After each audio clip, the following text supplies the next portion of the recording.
안녕하세요. 세계 증시 현황 그리고 경제 이슈 심층적으로 살펴봅니다. 한상준의 경제를 보는 눈의 유선경입니다. 네, 어제 뉴욕 증시 아주 활짝 웃었습니다. 기쁜 소식이 많았는데요. 이 반도체 대장주라고 불리는 인텔이 그 몫을 턱턱이 해냈습니다. 어닝 서프라이즈를 만들어냈는데요. 그 덕분에 뉴욕 증시 아주 급등하면서 마감을 했습니다. 특히 다우지수의 경우에는 3년 만에 최고점을 기록하기도 했는데요. 더 자세한 미국 증시 마감 상황을 살펴보겠습니다. 네, 장윤정 캐스터, 단만에 뉴욕 3대 지수 모두 다 활짝 웃었네요. 네, 그렇습니다. 인텔이 좋은 실적을 발표하면서 뉴욕 증시 3대 지수 모두 1% 이상 오르면서 오늘장을 마감을 했습니다. 인텔과 야후 등 기술주의 실적이 시장의 전망치를 웃돈 것으로 나타나면서 세계 경제가 일본 대지진과 그리고 중동의 정전 불안 같은 이런 문제를 말끔하게 해결할 수 있을 것이다 라는 이런 기대감이 시장에 높게 형성이 됐는데요. 자세한 마감 지수부터 확인하겠습니다. 네, 먼저 다우존스 산업평균 지수입니다. 오늘 1.5% 오르면서 12,453.54포인트를 기록했습니다. 기술주 중심의 나스닥 지수가 오늘 3대 지수 가운데 가장 오름폭이 컸습니다. 2% 이상 오르면서 2,802.51포인트에서 거래를 마쳤고요. 마지막으로 S&P 500 지수 역시 1.3% 오르면서 1,330.36에서 오늘장을 마감을 했습니다. 지난 4월 11일 이후 기업들의 실적 발표가 지금 계속해서 이어지고 있는데요. 기업 발표를 보면은 시장의 예상치를 웃도는 실적들을 많이 내놓고 있습니다. 따라서 어닝 서프라이즈가 미국의 국가 신용 등급 전망, 이 하향 같은 이런 악재를 말끔하게 씻어내고 있는 모습인데요.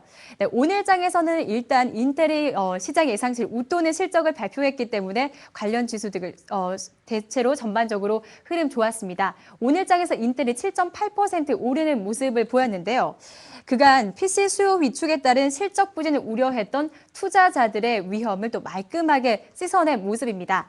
따라서 PC 수요 부진을 우려했던 이런 털어준 덕분에 MS와 휴레패커드 오늘장에서 또 강한 흐름을 보여줬습니다.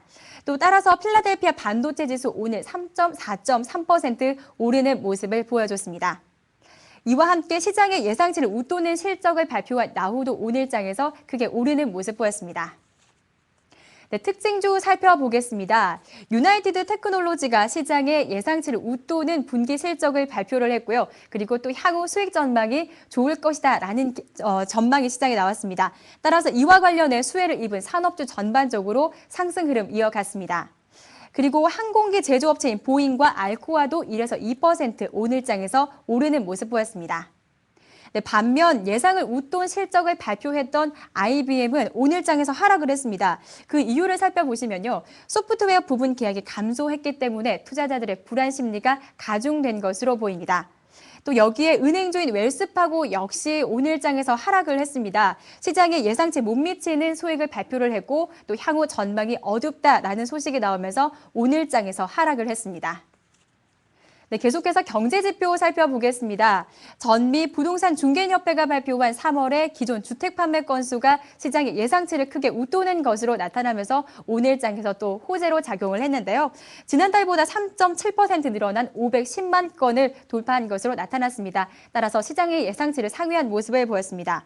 다만 집값은 여전히 하락하고 있는 것으로 보입니다. 따라서 여전히 지금 균형을 찾아가고 있는 모습이다라고 이렇게 보시면 되겠습니다. 지금까지 뉴욕 증시 마감 상황 전해드렸습니다. 네, 오른 주가 따라 장윤정 캐스터의 모습도 좀 더 밝아 보였는데요. 네, 어제까지만 해도 실적, 사실 실망스럽다 이런 표현도 좀 썼습니다.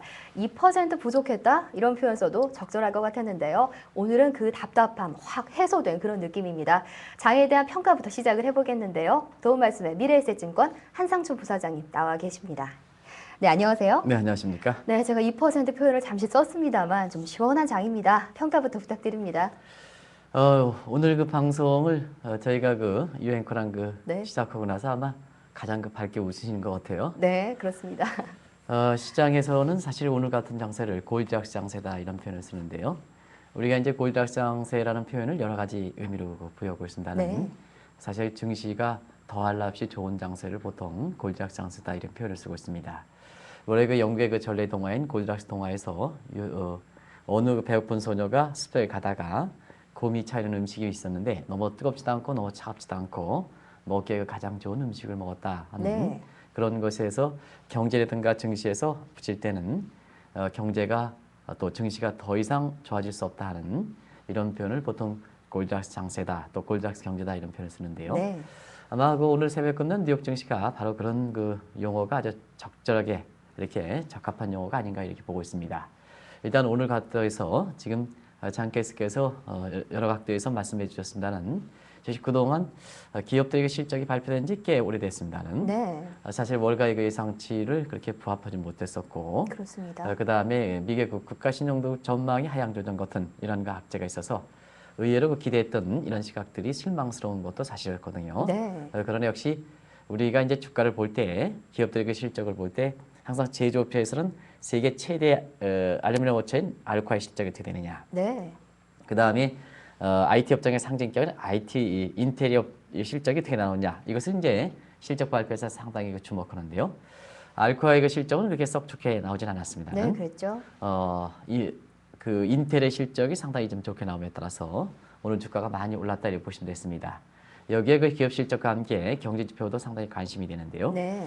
역시 위기의 진원지인 주택시장의 여러 가지 경제 지표가 아무래도 월가 입장에서는 또 위기 3년차에서는 가장 관심이 갈 수밖에 없습니다. 네. 그래서 아까 가격과 지표 간의 차이점을 장께서께서 말씀해 주셨습니다. 일단 주택 관련된 지표도 오늘 좋게 나옴에 따라서 위기의 마지막 진원지인 이러한 부분이 부분적으로 개선될 조짐을 보이지 않느냐 하는 것도 투자 심리를 부추겼다 이렇게 보시면 되겠고요. 아무래도 지금 월가에서 가장 큰 관심사는 국가 신용 등급 전망의 하향 조정 문제인데요.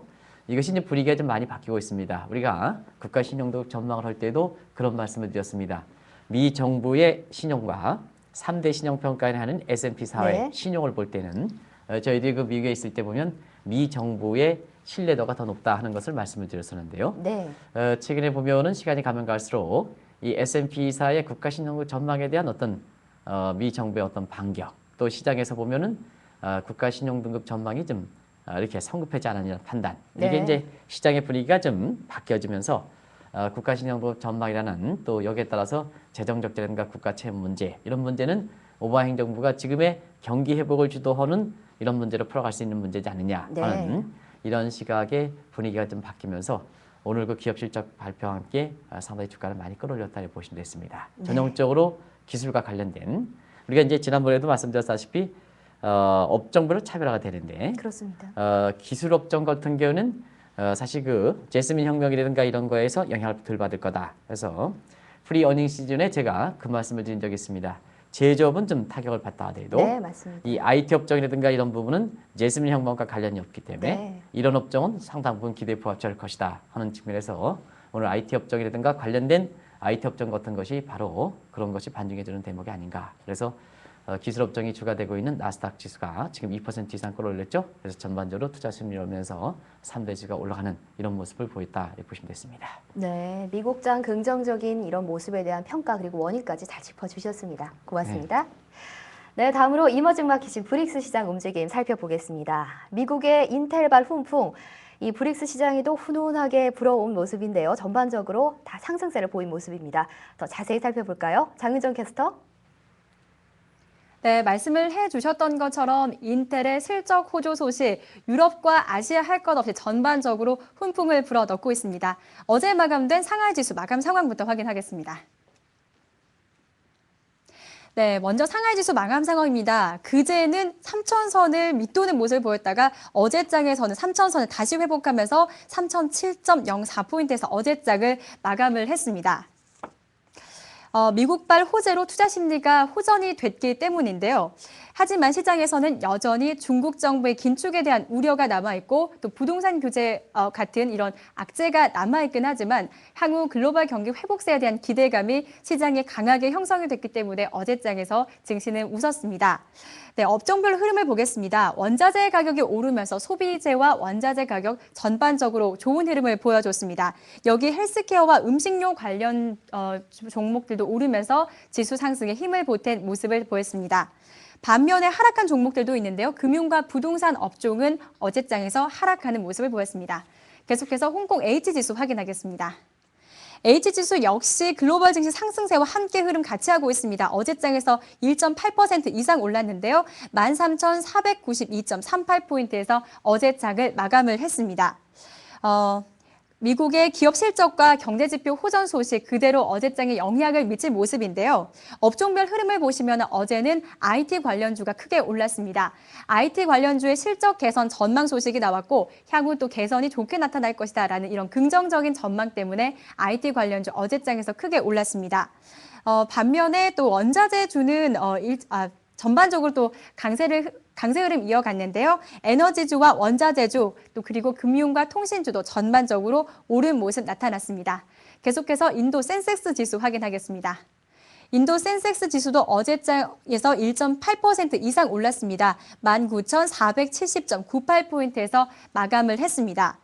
올해 강수량이 평균치에 부합할 것이다 나타나면서 따라서 곡물 산출량이 크게 증가할 것이다라고 나타났습니다. 따라서 농업 관련주가 어제장에서는 상승을 이끈 모습을 보였습니다. 여기에 실적재료 부각 소식으로 소프트웨어 관련주도 급등하는 모습 나타냈습니다. 계속해서 러시아 RTS 지수 확인하겠습니다. RTS 지수 역시 어제장에서 2% 이상 올랐습니다. 2030.97에서 거래를 마감을 했는데요. 푸틴 총리가 내년에는 경제 위기를 극복할 수 있을 것이다 라고 발표를 하면서 증시에는 긍정적으로 작용을 했습니다. 따라서 투자 심리가 낙관적으로 변한 모습을 보였고요. 또 여기에 지금 유가가 배럴당 110달러를 상회하고 있는 모습입니다. 이런 가운데 향후 3년간 85억 루블이 석유 산업에 투자할 것이다 라는 이런 긍정적인 소식이 나오면서 석유 관련주가 어제장에서는 급등하는 모습을 보였습니다. 계속해서 브라질 보베스파 지수 확인하겠습니다. 보베스파 지수 역시 올랐습니다. 1.3% 뛴 67,058.02포인트에서 마감을 했습니다. 미국발 호재가 역시 증시에는 긍정적인 호재가 됐습니다. 따라서 오늘장에서 큰 폭으로 오른 모습을 볼 수가 있는데요. 여기에 국제 유가가 상승하면서 페트로브라스가 칠레 국영회사와 석유 수출 계약을 체결할 것이다 라고 나타나면서 석유 관련주가 크게 급등을 하면서 지수 상승의 견인차 역할을 했습니다. 지금까지 이머징 마켓 마감 상황 전해드렸습니다.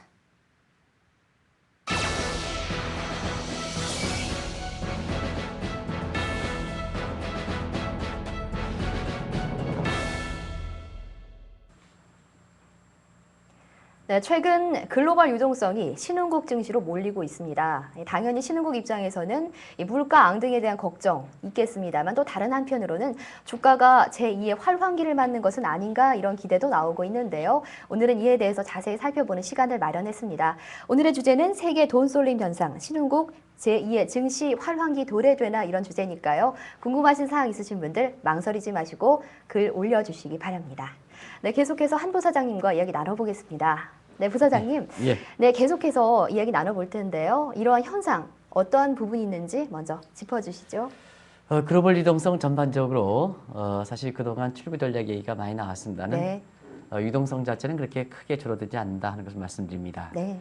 우리가 이제 유동성을 따질 때 항상 이제 이렇게 많은 사람들을 만나오면 정부에서 그 돈 푸는 것만 생각하는데요. 네.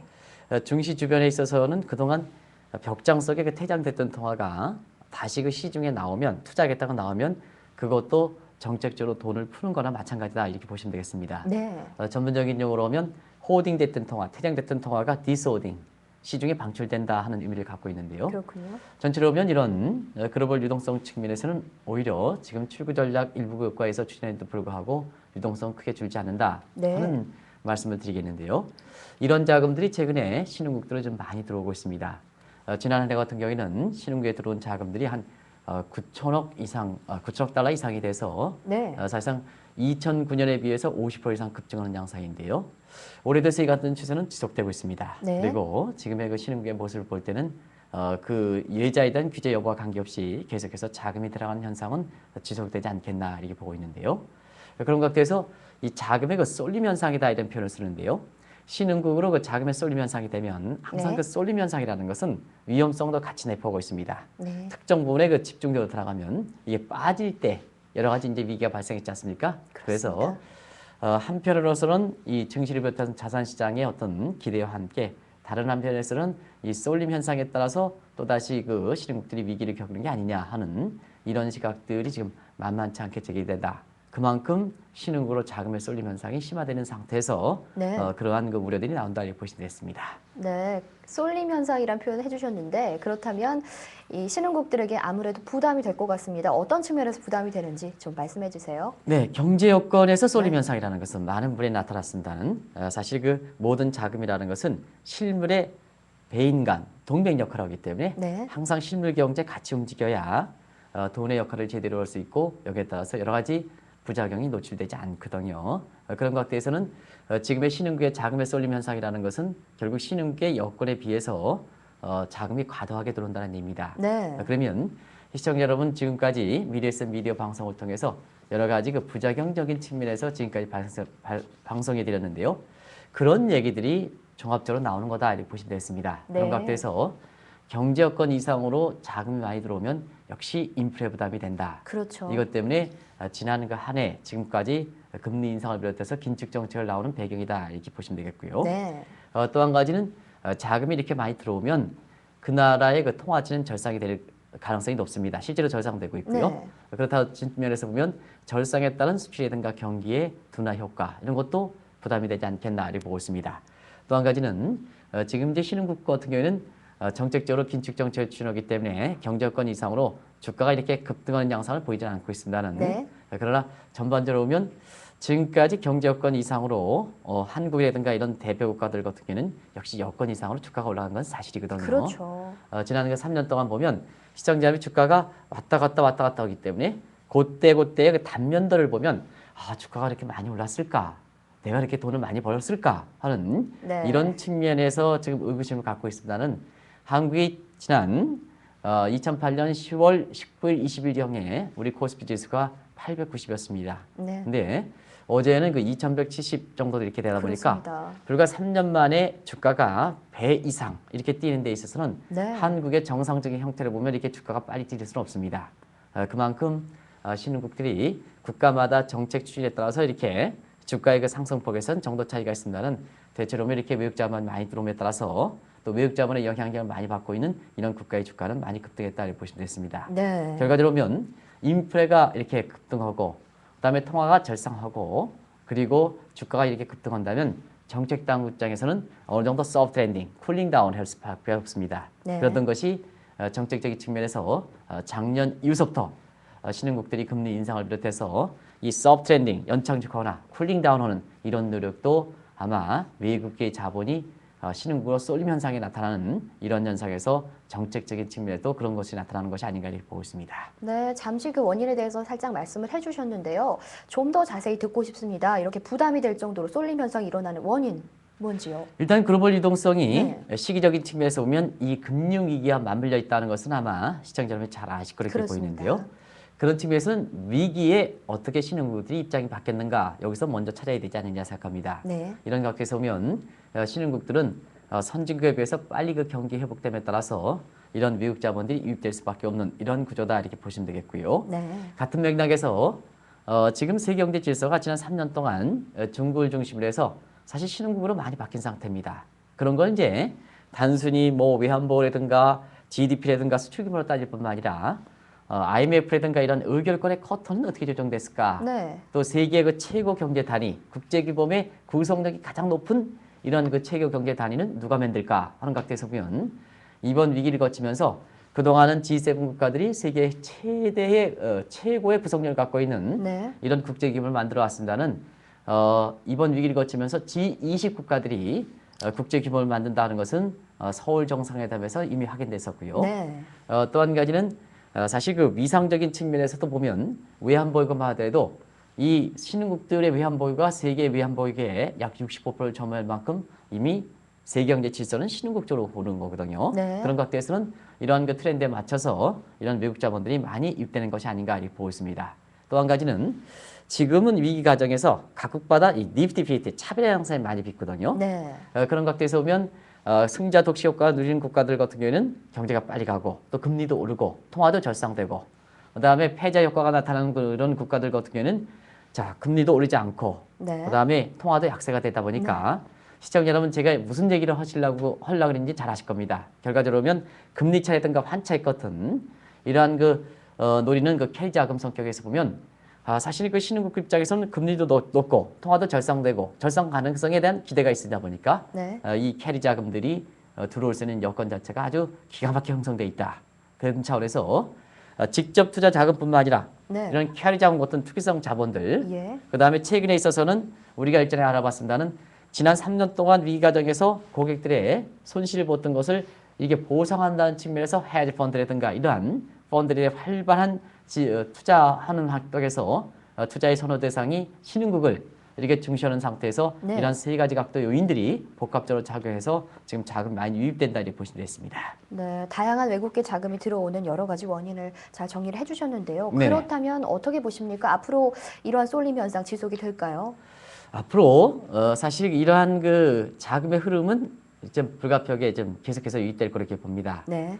그렇지만 우리가 한 가지 좀 주목해서 바라볼 것은 외국 자본은 똑같은 자본이 아닙니다. 그날의 생산이라든가 부가가치라든가 아니면 고용이 증대하는 다이렉트 인베스트먼트, 직접 투자 자금이 있고요. 그 다음에 단순히 금리 차라든가 환차를 먹기 위한 이런 그 캐리 자금 같은 네. 투기성 자본들 이런 자금들이 있는데요. 그렇습니다. 두 가지 각도에서 나눠볼 필요가 있지 않느냐 생각합니다. 그래서 이러한 그 중장기적인 펀더멘탈 측면을 보면은 외국인 직접 투자 자금 같은 경우에는 네. 사실 앞으로 계속해서 신흥국의 자금이 유입될 가능성은 높다. 비교적 장기간 동안에 유입될 가능성이 높다는 것을 말씀드립니다. 네. 그만큼 2010년대에 세계경제 질서는 정도 차이가 있습니다는 신흥국 중심으로 재편된다. 이것이 그렇게 단순한 일시적 요인은 아니기 때문에 그런 펀더멘탈을 보고 이렇게 들어오는 외국인 직접 투자 자금은 계속 유입된다 이렇게 보시면 되겠고요. 네. 그 다음에 최근에 많이 이렇게 얘기하는 소위 와다나베 부인이라든가 아니면 스미스 부인이라든가 네. 소피아 부인이 주도하는 캐리 자금 같은 경우는 결과적으로 선진국들의 출구 전략이 언제 추진되냐, 선진국의 출구 전략 중에서도 기준금리 인상이 언제쯤 되느냐 이 여부에 따라서 이 캐리 자금의 향방은 주목할 필요가 있지 않냐 이렇게 보고 있습니다. 네. 현 상태에서 보면 일본은 사실 금리가 지금 상당히 올리기 어렵고요. 그렇죠. 유럽은 금리 좀 올릴 거로 보는데 유럽의 캐리 자금은 국내에 유입된 자금이 그렇게 많지는 않습니다. 네. 그리고 미국도 지금 주가라든가 이런 모습이 돼서 사실상 우리가 이제 소극적의 출구 전략 같은 건 정책 시한이 결정되어 있는 것은 아마 빠르게 추진할 걸 봅니다. 네. 뭐 시청자 여러분이 미국의 그 정책 당국자라 보면 인플레 부담이 좀 올라가는 상태이고 주가가 이렇게 많이 올라가고 경제가 빨리 회복되고 그 중에서도 IT 업종이라든가 이런 게 많이 올라간다면 아무래도 출구 전략은 이렇게 당초 예상보다 빨리 추진한다 하는 것을 네. 인식을 하셔야 될 겁니다. 네. 그러나 이 출구 전략도 정책 시한이 마무리돼서 더 이상 이렇게 연결되지 않는 이러한 소극적의 출구 전략은 앞당길 가능성이 있어도 네. 기준금리 인상 같은 이런 부분은 대선이라든가 이런 부분에 맞물려 있기 때문에 최대한 신중으로 길 거로 이렇게 보고 있습니다. 예. 그래서 지금의 관건이 되는 것이 미국의 그 달러의 자금들이 행방인데요. 이런 각도에서는 하반기 외에 소극적인 출구 전략을 추진한다 하더라도 미국의 시중금리는 올라갈 가능성이기 때문에 네. 이 부분에 대해서는 좀 시청자분이 좀 염두에 둘 필요가 있다 하는 것을 말씀드립니다. 그래서 여건이 바뀌면 이런 자금들의 상품은 쏠림 현상은 확 들어갔으니까 나올 수 있는 가능성도 그만큼 높다는 얘기다. 이게 이제 전문적인 용어로 서든 스탑이라는 표현을 쓰는데요. 네. 지금은 자금이 오늘까지 들어갔다가 내일 빠져나가면 그런 가능성도 있습니다. 그만큼 자금이 온라인 되고 세계 모든 것이 보이기 때문에 조그만 변동 요인도 이렇게 되거든요. 그래서 그런 부분은 하반기 이후서부터는 아마 시청자분이 좀 예의 선제적으로 대비해 나갈 필요는 있다 하는 것을 말씀드립니다. 네, 그렇다면 궁금해지는 것이 이 신흥국 같은 경우에는 자산 거품이 생겨서 그것이 금융 위기로 치닫지 않느냐 이런 걱정도 사실 하고 있거든요. 이런 가능성에 대해서는 어떻게 보시는지요? 쏠림 현상이 나타날 때는 바로 그런 우려가 있을 수가 있죠. 네. 그런 과정에서 지금 글로벌 이동성이 신흥국의 쏠림 현상과 함께 신흥국들이 그동안 위기를 거쳐왔으니까 네. 사실상 또 1997년에 그 이전에 우리가 그 97년 이전에 글로벌 유동성의 쏠림 현상이 나타난 점을 감안해봐서 사실상 그 신흥국에서 위기가 발생하지 않느냐 하는 이런 시각들이 있습니다는 네. 사실은 이런 가능성에서 우리가 차기 금융 위기의 후보국을 월가에서 거론되는 것을 주목할 필요가 있습니다. 네. 우리가 보통은 우리가 국제사에서 보면 3년 주기설보다도 10년 주기설을 우리가 좀 많이 얘기하는데요. 네, 그렇습니다. 공교롭게도 1981년 블랙 먼데이 선진국 증시에서 그 다음에 10년 후에 1997년 아시아 외환위기 신흥국의 통화시장에서 그리고 10년 후인 2007년에는 선진국에서 서프라임, 위기에서 네. 서프라임, 그래서 선진국에서 주택시장. 그러면 다음 단계는 어딜까? 왜 신흥국의 금리 기선이 나올까 하는 각도에서는 자 선진국, 신흥국, 선진국 다음에 신흥국. 그리고 주택시장, 주식시장, 외환시장, 주택시장 다음 어디? 네. 상품시장 이렇게 되거든요. 네. 그래서 다음 위기는 신흥국의 상품시장에서 거론될 것이다 이렇게 보는 것도 바로 여기 있습니다. 그렇군요. 그래서 지금 차기 후보국으로 상품시장에서 위기가 날 것이냐 아니면은 사실 증시라든가 이런 금융시장 위기가 날 것이냐 하는 각도에서 네. 사실 그 금융시장에서 나올 수 있는 가능성은 비교적 적지 않느냐. 왜냐하면 금융 위기를 거치면서 선진국들이 대부분 레버리지 비율을 많이 규제를 했었고요. 네. 이런 과정에서 리번 사태 것처럼 마진콜이 발생해서 신흥국에서 자금을 흡수하는 딜레버리지 가능성이 상당히 적어졌기 때문에 금융시장, 증시를 비롯한 금융시장에서 지금 위기가 발생할 가능성은 지금 상태에서는 적다. 그러나 최근에 상품시장에서 금값이라든가 이런 게 이례적으로 급등해서 거품이 많이 발생한 점을 감안해 볼 때는 아마 시청자분께서는 차기 후보국으로 신흥국에 이렇게 상품시장을 직목하는 만큼 이 점은 좀 염두에서 이렇게 투자 전략에 이렇게 대비해 나갈 필요가 있는 것이 아닌가 생각됩니다. 네, 대비책까지 말씀을 해주셨습니다만은, 네, 신흥국들 아무래도 부담이 될 거라고 보입니다. 그런데요, 최근에 IMF가 글로벌 유동성과 관련된 이야기를 했거든요. 저희가 한국판 그린스펀 이야기를 할 때도 잠시 언급을 했습니다만 다시 한번 짚고 넘어갈 필요가 있는 것 같습니다. 네, 글로벌 유동성이 쏠림 현상이 나타나서 이렇게 신흥국의 인플레라든가 통화치라든가 아니면 자산의 거품에 이렇게 우려되고 일부에서는 네. 위기설이 나올 만큼 이렇게 우려가 된다면 자연스럽게 세계경제라든가 국제금리 시장의 안정 차원에서 이것을 조정할 필요가 있습니다. 네. 그것이 이제 우리가 쏠림 현상을 짚어보는 이러한 하나의 시사점이다 이렇게 보시면 되는데요.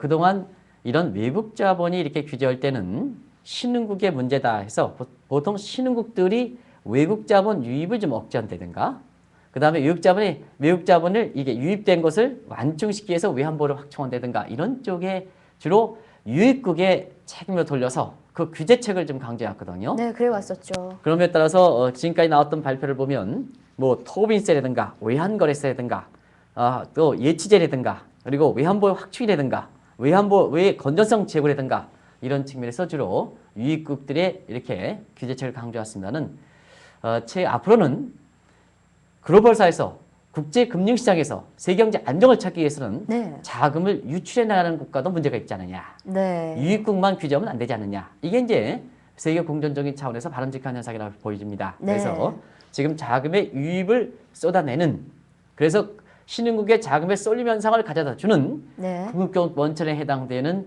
이러한 선진국들의 자금 같은 경우에는 그 해당국 자체가 단순히 순수한 투자 수익의 목적으로 해서 나가는 것보다는 네. 글로벌 경제 안정 차원, 국제금융시장 안정 차원에서 다소의 그 개인적인 투자 수익의 목적은 좀 줄이더라도 혼란이 되면 투자자에 더 많은 혼란이 초래해야 되니까 손실을 받는 거니까 네. 그런 것을 이거 예방하기 위해서 사실 유출국도 규제하게 된다.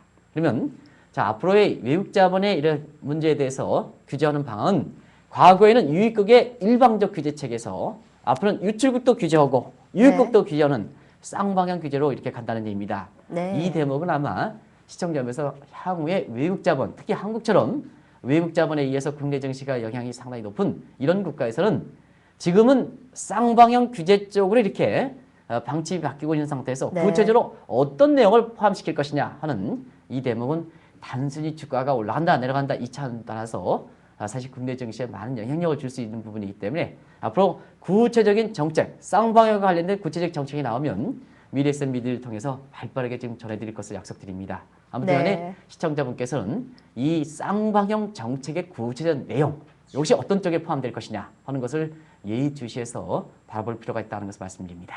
네. 마지막으로 시청자 여러분들 가장 궁금하신 질문입니다. 이런 상황에서 우리 투자자들 어떻게 하는 것이 현명할까요? 아무래도 간략하게 이제 말씀 주가가 부탁드립니다. 많이 좀 올라감에 따라서 네. 사실상 지금 많이 좀 이렇게 투자를 못 하신 분은 굉장히 좀 서운하실 거고요. 그럴 겁니다. 그다음에 이제 투자를 많이 하신 분 같은 경우에는 투자 성과가 좋대 또 기대가 상당히 높아졌을 거로 네. 생각하는데요. 이럴 때일수록 사실 기본에 충실한 투자가 중요하다 하는 것을 말씀드립니다. 역시 네. 개인 입장에서는 가장 중요한 것이 트렌드를 포착해서 이렇게 투자하는 것이 가장 좋다 하는 것을 말씀드립니다. 네. 오늘도 인텔이든가 이런 게 미국 증시과 마찬가지로 지금은 전반적으로 보면 IT가 위기의 주력 산업이 되다 보니까 결과적으로 그런 트렌드에 포착해서 지금 기업들의 실적이 나오는 측면이 있거든요. 네. 그래서 트렌드를 위기에 새롭게 형성되는 트렌드를 포착해서 투자하는 것이 굉장히 좋다 하는 것을 말씀드리고 네. 또 한 가지는 보다 중장기적 차원에서 이런 트렌드를 하려면 기본에 충실한 투자 네. 이럴 때일수록 기본에 충실한 투자 균형감 있고 중용을 갖추는 이런 투자가 중요하다 이렇게 말씀드립니다. 네. 그리고 항상 이때 되면 인기주 부합하시는 분들이 상당히 많습니다. 그러나 우리가 보면 오바마 관련된 이런 골든 보이스 시큐리티 즉 선골 주식이라든가 사보면 궁극적으로 그때 당시에는 돈이 될 수 있는 것 같더라도 이게 시간이 지나고 보면 다시 주가가 이렇게 썩 좋지 않은 이런 모습을 보이고 있거든요. 네. 기본에 충실한 투자는 투자자분은 사람입니다. 그러면 사람과 가장 관심 있는 게 뭐냐? 우리가 지난번에 해외 자문용 랩에서 루이비땡이라든가 이런 쪽에 이렇게 적어하는 이런 펀드라든가 이런 랩 같은 게 있어 나오는데요. 네. 결국 사람 냄새 물씬 풍기는 이런 업종이라든가 금융 상품을 투자하는 것이 궁극적으로 가장 수익이 좋다 하는 것을 말씀드리는데요. 네, 그렇군요. 결국 그때 당시에 나오는 인기주, 주도주 이런 것을 이렇게 투자하면 결과적으로 보면 궁극적으로 돈이 필요할 때 수익이 나지 않는 제라미 스겔의 그로스트랩 성장의 함정에 걸린다 하는 측면에서 이럴 때일수록 기본에 충실한 투자, 중장기적 안목에서 이렇게 트렌드를 포착하는 투자 이런 것을 반드시 좀 네. 해주실 것을 지금 권고해드리겠습니다. 네, 그렇군요. 트렌드를 알되 기본에 충실해야 할 것 같습니다. 오늘 도움 말씀 감사합니다. 네, 고맙습니다. 네. 네, 이른 아침부터 저희 방송에 적극적으로 참여해주신 시청자 여러분들 많이 계신데요. 네, 준마님, 한남두아님, 꿈토리님 등 다양한 분들, 많은 분들 오셨습니다. 네, 감사하고요. 저희는 내일 다시 찾아뵙겠습니다. 고맙습니다.